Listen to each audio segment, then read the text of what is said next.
Okay students, let us continue with the details of syntax analysis, which is also called parsing. So the syntax analyzer is called as parser. Here are given some role of parsers. Let us look into it.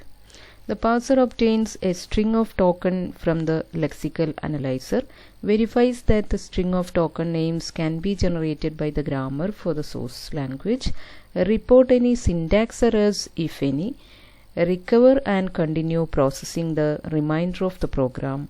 Conceptually, a parser constructs a parse tree for a well-formed program and passes it to the rest of the compiler for further processing.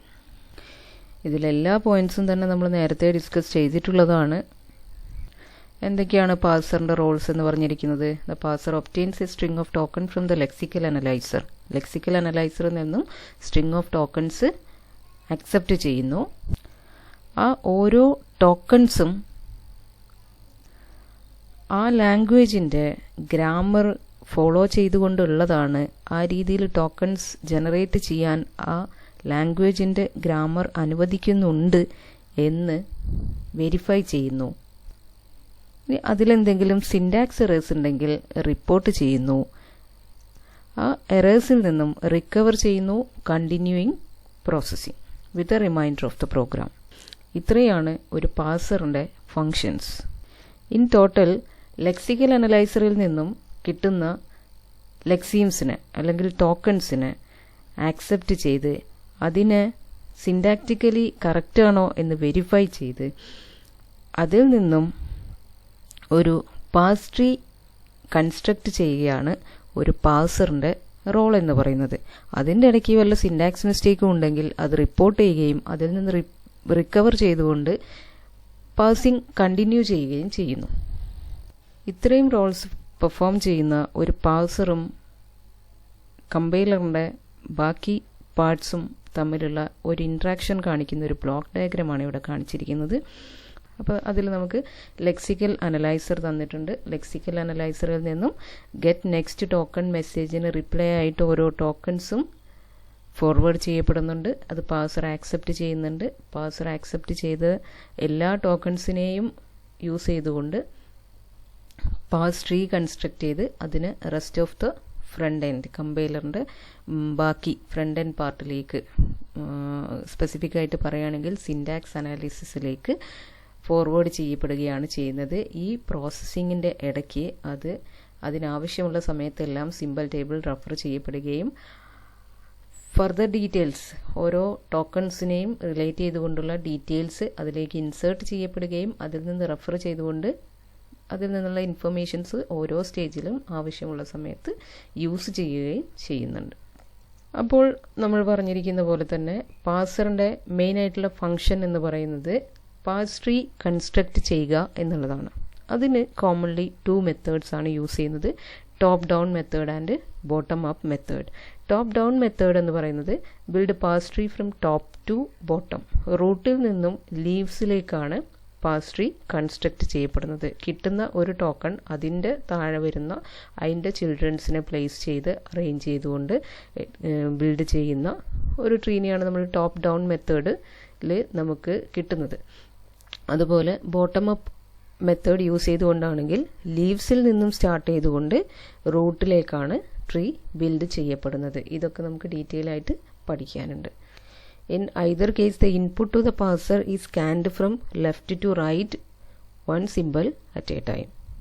അപ്പോൾ നേരത്തെ പറഞ്ഞ പോലെ തന്നെ ഒരു parser ടോക്കൺസിനെ identify ചെയ്ത് അതിനെ pars ട്രീയിലേക്ക് place ചെയ്യുന്നതോടുകൂടി തന്നെ അതിനെക്കുറിച്ചുള്ള സം റിലേറ്റഡ് ഇൻഫർമേഷൻസ് കളക്ട് ചെയ്ത് സിമ്പിൾ ടേബിളിൽ ഇൻസേർട്ട് ചെയ്യുക എന്നുള്ള ഒരു അഡീഷണൽ ഫംഗ്ഷൻ കൂടെ പെർഫോം ചെയ്യുന്നുണ്ട്. ബാക്കി type checking and other kinds of semantic analysis and generating intermediate code, all these functions are left to other parts of the compiler.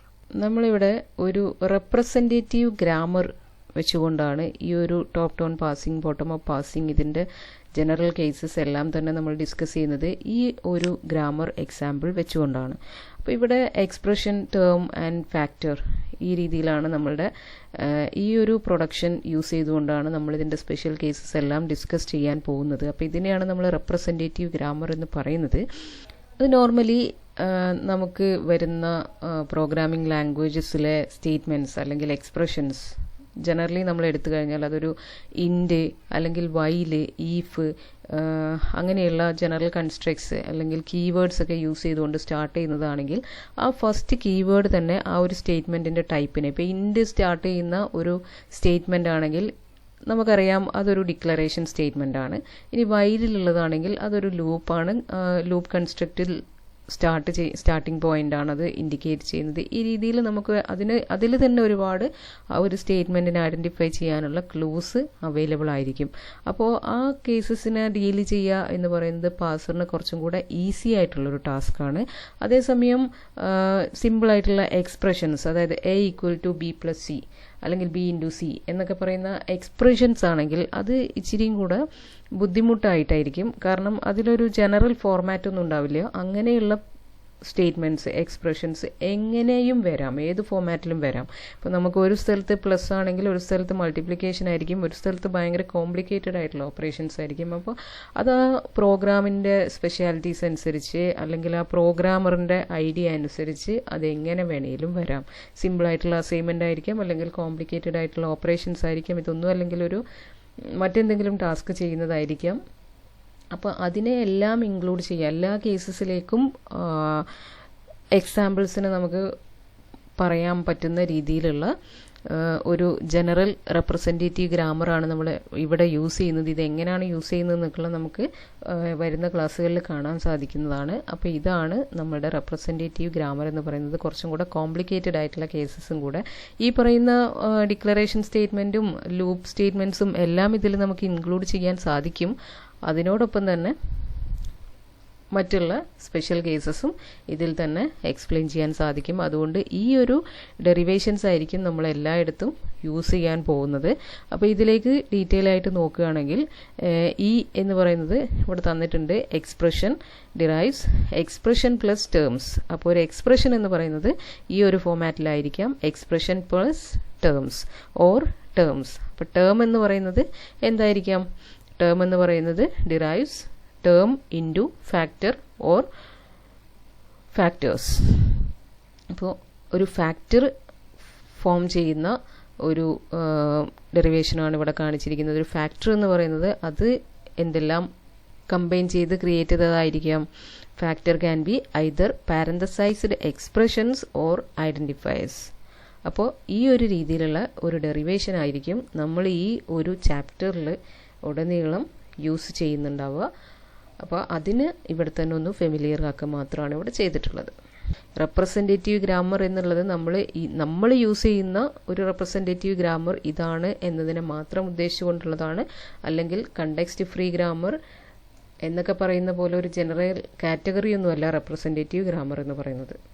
അപ്പോൾ lexical അനാലിസിസിൽ നമ്മൾ പഠിച്ച പോലെ തന്നെ ഇവിടെയും ഒരുപാട് എറർ റിക്കവറി ടെക്നിക്സും എല്ലാം ഉണ്ട്. അതായത് ഒരു എറർ കണ്ടു കഴിയുമ്പോൾ പാസിംഗ് സ്റ്റോപ്പ് ചെയ്യാൻ പാടില്ല. ഏതെങ്കിലും ഒരു രീതിയിൽ റിക്കവർ ചെയ്തുകൊണ്ട് അതിനെ കണ്ടിന്യൂ ചെയ്ത് പോകണം. ഓക്കെ, അപ്പോൾ നെക്സ്റ്റ് വരുന്നത് എറർ ഹാൻഡ്ലിംഗ് ആൻഡ് റിക്കവറി. നേരത്തെ നമ്മൾ റോൾ ഓഫ് പാസറിൽ ഡിസ്കസ് ചെയ്ത പോലെ തന്നെ സിൻടാക്സ് എറേഴ്സിനെ ഡീൽ ചെയ്യുന്നത്, സിൻടാക്സ് എറേഴ്സിനെ യൂസറിലേക്ക് റിപ്പോർട്ട് ചെയ്യുക എന്ന് പറയുന്നത് സിൻടാക്സ് അനാലിസിസ് ഫേസിൽ വരുന്ന ഒരു ഫംഗ്ഷനാണ്. അപ്പോൾ ഏതൊരു പ്രോഗ്രാമിംഗ് ലാംഗ്വേജിലും ഫോളോ ചെയ്തിരിക്കേണ്ട റൂൾസ് അത് നമുക്ക് ആ ലാംഗ്വേജിൻ്റെ ഗ്രാമറായിട്ട് അവൈലബിൾ ആയിരിക്കും. ആ ഗ്രാമർ ഫോളോ ചെയ്തുകൊണ്ടുള്ളതാണോ ഈ സോഴ്സ് പ്രോഗ്രാം എന്ന് ചെക്ക് ചെയ്ത് അതിൽ സിൻടാക്സ് മിസ്റ്റേക്ക് യൂസറിലേക്ക് റിപ്പോർട്ട് ചെയ്യുക എന്നുള്ളത് ഒരു കമ്പൈലറിൻ്റെ ഫംഗ്ഷനാണ്. എന്നാൽ സിൻടാക്സ് എറേഴ്സ് എങ്ങനെ ഫൈൻഡ് ചെയ്യണം അല്ലെങ്കിൽ അത് എങ്ങനെ റിപ്പോർട്ട് ചെയ്യണം എന്നുള്ളത് ഒരു പ്രോഗ്രാമിംഗ് ലാംഗ്വേജ് സ്പെസിഫിക്കേഷൻസിലും ഇൻക്ലൂഡഡ് ആയിട്ടുള്ള ഒന്നല്ല. അപ്പോൾ അത് എങ്ങനെ ഫൈൻഡ് ചെയ്യണം, അത് എങ്ങനെ യൂസറിലേക്ക് റിപ്പോർട്ട് ചെയ്യണം, അതിൽ നിന്ന് എങ്ങനെ റിക്കവർ ചെയ്യണം, ഇതെല്ലാം ഒരു കമ്പൈലർ ഡിസൈനർ തന്നെ ചിന്തിക്കേണ്ടതും അതിനുള്ള ഒരു വേ ഔട്ട് കണ്ടുപിടിക്കേണ്ടതും ഒരു കമ്പൈലർ ഡിസൈനറിൻ്റെ റെസ്പോൺസിബിലിറ്റിയാണ്. അപ്പോൾ ഏറ്റവും സിമ്പിളായിട്ടുള്ള എറേഴ്സ് കണ്ടുപിടിക്കുകയും അത് സിമ്പിൾ ആൻഡ് അണ്ടർസ്റ്റാൻഡബിൾ ആയിട്ടുള്ള വേയിൽ ആ ഒരു പ്രോഗ്രാം റൈറ്ററിന് റിപ്പോർട്ട് ചെയ്യുകയും ചെയ്യുക എന്ന് പറയുന്നത് കമ്പൈലറിന് മൊത്തം ടാസ്ക് ഈസിയാക്കാൻ, സിമ്പിളായിട്ടുള്ള എറേഴ്സ് കണ്ടുപിടിച്ചില്ലെങ്കിൽ അത് പിന്നീട് കോംപ്ലിക്കേറ്റഡ് ആയിട്ടുള്ള ഫേസസിൽ അല്ലെങ്കിൽ ആ ഒരു എറർ കൺസ്ട്രക്റ്റ് നമ്മൾ എവിടെയാണോ അപ്ലൈ ചെയ്യുന്നത്, ആ എറോണിയസ് ആയിട്ടുള്ള കോഡ് നമ്മൾ എവിടെയാണോ എക്സിക്യൂട്ട് ചെയ്യുന്നത്, ആ ഒരു ഫേസിൽ ആ എറർ കണ്ടുപിടിക്കുക എന്ന് പറയുന്നത് കുറച്ചും കൂടെ കോംപ്ലിക്കേറ്റഡ് ആയിട്ട് വരികയാണ് ചെയ്യുന്നത്. അപ്പോൾ സിമ്പിളായിട്ടുള്ള സ്റ്റേജസിൽ തന്നെ സിമ്പിളായിട്ട് വന്നിരിക്കുന്ന എറേഴ്സ്, ചെറിയ സ്പെല്ലിംഗ് മിസ്റ്റേക്കോ മിസ്പ്ലേസ്മെൻറ്റോ എല്ലാം സിമ്പിളായിട്ട് കണ്ടുപിടിക്കുക എന്നുള്ളത് ഒരു കമ്പൈലർ ഡിസൈനർ ചെയ്തിരിക്കേണ്ട ഒരു കാര്യമാണ്. എങ്കിൽ മാത്രമാണ് വരുന്ന ഫേസുകളിൽ ആ കമ്പൈലറിന് സിമ്പിളായിട്ട് എക്സിക്യൂഷൻ കണ്ടിന്യൂ ചെയ്യാൻ സാധിക്കുകയുള്ളൂ. അല്ലാത്ത കേസിൽ അവിടെ കാര്യങ്ങൾ കുറച്ചും കൂടെ കോംപ്ലിക്കേറ്റഡ് ആവുകയാണ് ചെയ്യുന്നത്. ഇനി ഇവിടെ ടൈപ്പ് ഓഫ് എറേഴ്സ് ആണ് പറഞ്ഞിരിക്കുന്നത്. Lexical errors, misspellings of identifiers, keywords or operators etcetera. Syntactic errors, misplaced semicolons, extra or missing braces, etc. Semantic errors, type mismatches between operators and operands. Logical errors because of incorrect reasoning on the part of the programmer, like using assignment operator instead of equal to checking operator or is equal to operator. ഇതിൽ ഏത് type errors വന്നു കഴിഞ്ഞാലും ആ പാസറിന് ആ ലാംഗ്വേജിൻ്റെ grammar follow ചെയ്തുകൊണ്ട് അതിനെ pass ചെയ്യാൻ സാധിക്കാത്ത ഒരു സിറ്റുവേഷൻ വരും. അങ്ങനെയുള്ള ഒരു സിറ്റുവേഷനിൽ നിന്നും പാസിംഗ് കണ്ടിന്യൂ ചെയ്യണമെങ്കിൽ വന്നിരിക്കുന്ന എറേഴ്സിൽ നിന്നും കമ്പൈലർ റിക്കവർ ചെയ്തേ പറ്റൂ. അപ്പോൾ അതുകൊണ്ട് തന്നെ കമ്പൈലറിൻ്റെ ഓരോ ഫേസിലും എറർ റിക്കവറി മെത്തേഡ്സ് അതിൻ്റേതായ ഇമ്പോർട്ടൻസ് ഉണ്ട്. അതെന്തായാലും ഇംപ്ലിമെൻറ്റ് ചെയ്തിരിക്കണം. കമ്പൈലർ ഡിസൈനറിന് വരുന്ന ഒരു ടാസ്ക്കാണ് error recovery methods in each phase of compiler എന്ന് പറയുന്നത്. അപ്പോൾ അതിൻ്റേതായ സമയം കൊടുത്ത് എറർ റിക്കവറി മെത്തേഡ്സ് ഡിസൈൻ ചെയ്തിരിക്കണം. Goal of error handlers in a parser: report the presence of errors clearly and accurately, recover from each error quickly to detect subsequent errors, add minimal overhead to the processing of correct programs. അപ്പോൾ error ഉണ്ട് എന്നുള്ളത് യൂസറിന് accurately report ചെയ്തിരിക്കണം.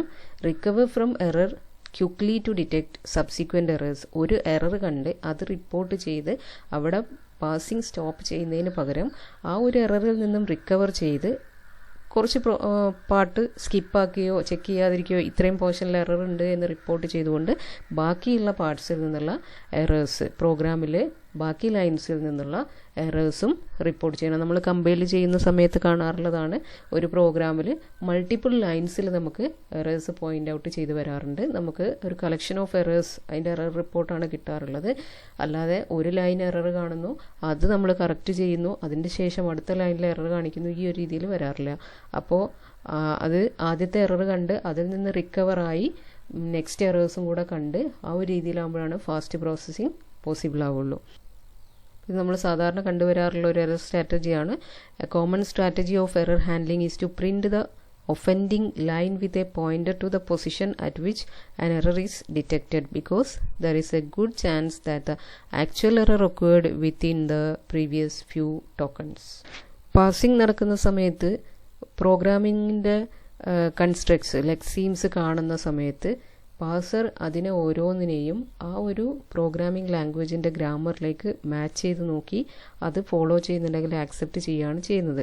അപ്പോൾ ചില സമയത്ത് errors വരികയാണെങ്കിൽ ആ എറേഴ്സ് മറ്റേതെങ്കിലും പ്രോഗ്രാമിംഗ് കൺസ്ട്രക്റ്റിനോട് മാച്ച് ആവുന്നുണ്ടായിരിക്കുകയും പാസർ അതിന് ഐഡൻറ്റിഫൈ ചെയ്യുകയും ചെയ്യുന്നുണ്ടായിരിക്കാം.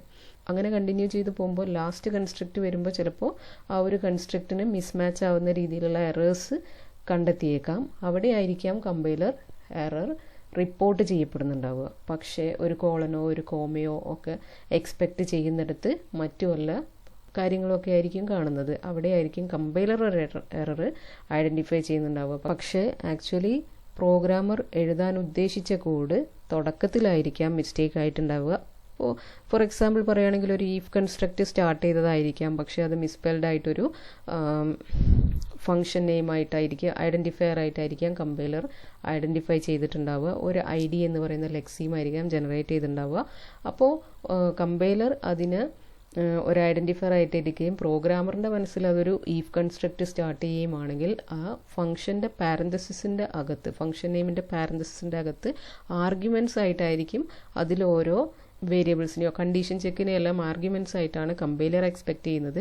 അപ്പോൾ അവിടെ സെമി കോളൻസും റിലേഷണൽ ഓപ്പറേറ്റേഴ്സും ഒക്കെ കാണുമ്പോഴായിരിക്കാം ഒരു പക്ഷേ കമ്പൈലർ അവിടെ ഒരു എറർ റിപ്പോർട്ട് ചെയ്യുന്നുണ്ടാവുക. അപ്പോൾ അങ്ങനെയുള്ള സമയങ്ങളിൽ സംഭവിച്ചിരിക്കുന്ന എറർ എന്താണ്? ഈഫ് എന്ന് പറഞ്ഞത് FI എന്നാവുകയോ ഫംഗ്ഷൻ നെയിമായിട്ട് കമ്പൈലർ ഐഡൻറ്റിഫൈ ചെയ്യുകയും ഒക്കെയാണ് ചെയ്തിട്ടുണ്ടാവുക.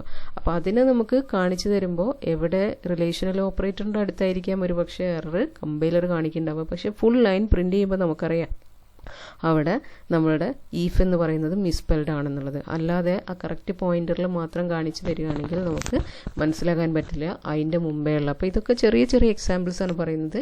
അപ്പോൾ ഇങ്ങനെ എററുള്ള ഫുള്ളായിട്ട് കുറച്ച് മേലെ നിന്നും കുറച്ച് താഴെ നിന്നുള്ള കോഡും കൂടെ അതിൻ്റെ കൂടെ, അല്ലെങ്കിൽ ആ ഒരു ഫുൾ ലൈൻ നമുക്ക് പ്രിൻ്റ് ചെയ്ത് കാണിച്ചു തരുന്നത് അതിന് മുമ്പേ ഉള്ള എവിടെയെങ്കിലും സംഭവിച്ച എറേഴ്സും കൂടെ നമുക്ക് ഐഡൻറ്റിഫൈ ചെയ്യാൻ സാധിക്കാൻ വേണ്ടിയിട്ടാണ്. അപ്പോൾ അതൊരു നല്ല മെത്തേഡാണ്.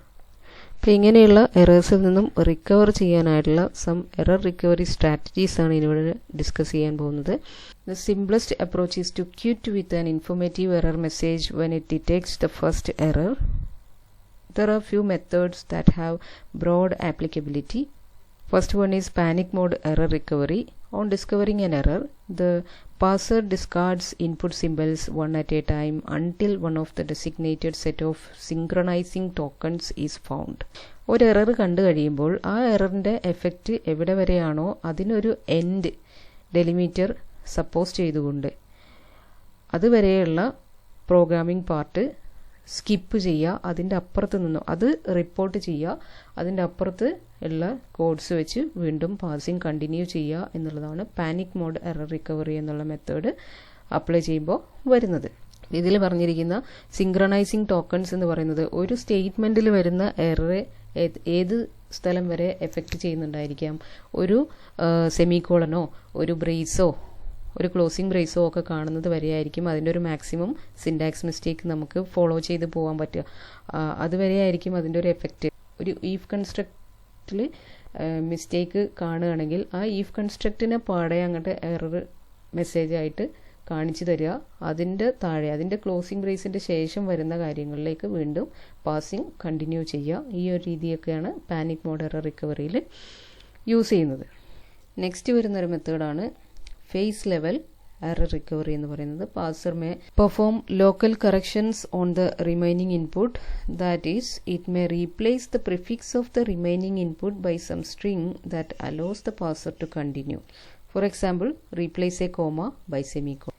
എന്തെങ്കിലും ഒരു എറർ കാണുന്ന സമയത്ത് അവിടെ അതിൻ്റെ പ്രിഫിക്സിലോ ചെറിയ ചെറിയ ചേഞ്ചസ് വരുത്തിക്കൊണ്ട് അതിനെ ഗ്രാമറിലേക്ക് മാച്ച് ചെയ്യുന്നതാക്കിക്കൊണ്ട് കണ്ടിന്യൂ ചെയ്യാൻ ശ്രമിക്കുക എന്നുള്ളതാണ് ഫേസ് ലെവൽ റിക്കവറിയിൽ യൂസ് ചെയ്യുന്നത്.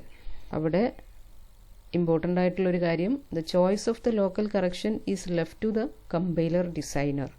അപ്പോൾ എന്തിലേക്ക് എല്ലാം ചെയ്യാം. ചിലപ്പോൾ അങ്ങനെ ഫേസ് ലെവൽ റിക്കവറി ചെയ്യുമ്പോൾ പ്രോഗ്രാമർ ഉദ്ദേശിച്ച ഒരു പ്രോഗ്രാമേ ആയിരിക്കില്ല എക്സിക്യൂട്ട് ചെയ്യുന്നുണ്ടാവുക. കമ്പൈലർ ഡിസൈനർ ഡിസൈൻ ചെയ്ത് ഒരു എറർ റിക്കവറി സ്ട്രാറ്റജി യൂസ് ചെയ്തുകൊണ്ട് അവിടെ റീപ്ലേസ്മെൻറ്റ് നടക്കുന്നുണ്ടായിരിക്കാം. എറർ കാണുന്ന ഒരു കോമയെ എല്ലായിടത്തും ഒരു സെമിക്കോളനായിട്ട് മാറ്റുക എന്ന് പറയുന്നത് ചിലപ്പോൾ ആ കാരണം കൊണ്ട് പ്രോഗ്രാം മറ്റൊരു രീതിയിൽ ബിഹേവ് ചെയ്യാൻ സാധ്യതയുണ്ട്. അപ്പോൾ അതിൻ്റെ എല്ലാം ചോയ്സ് ചെയ്യേണ്ടത് കമ്പൈലർ ഡിസൈനർ തന്നെയാണ്. അവിടെ പ്രോഗ്രാം മറ്റൊരു രീതിയിൽ ബിഹേവ് ചെയ്താൽ പോലും നമുക്ക് പാസിംഗ് എന്നുള്ള ഒരു സ്റ്റേജ് കണ്ടിന്യൂ ചെയ്യാൻ സാധിക്കും എന്നുള്ളതാണ് അതിൻ്റെ ഒരു അഡ്വാൻറ്റേജ് വരുന്നത്. നെക്സ്റ്റ് ഒരു എറർ റിക്കവറി മെത്തേഡാണ് എറർ പ്രൊഡക്ഷൻസ്.